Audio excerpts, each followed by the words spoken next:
So I'm here in a stream in Talladega National Forest in Alabama looking for Coosa Bass, and I fish this place pretty much once a year, and I thought it would be interesting. This is an interesting pool right here.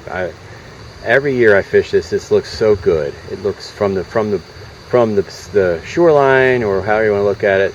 This looks like such a perfect pool. It's really slow. You have a nice current drifting down the middle of it. It's not too fast.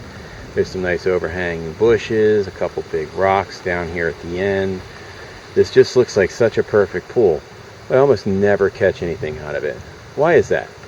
Well, there's a second component to what makes a good red-eye bass pool or run or whatever. One is, of course, the current. I mean, it's not too fast. And the depth, which is perfect. It's about 3.5 feet, probably in the middle.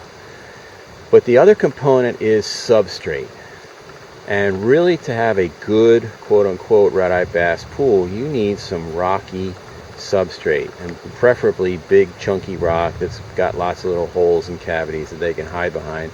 And this one just doesn't. The rock is there, but it's just big slabs of rock with almost no breaks in them. And that's pretty much, why you don't ever catch red eyes out of this pool, is that there's not enough places for them to hide. And if you do catch one out of here, it's going to be small, because the little guys can still find little places to hide, but the big ones just can't.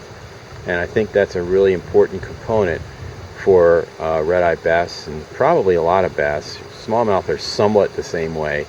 Shoal bass can certainly be that way as well, but they sometimes sit out there in these pools and chase shiners down. Shiners have no problems with rock or not rock. Matter of fact, they even like sandy pools.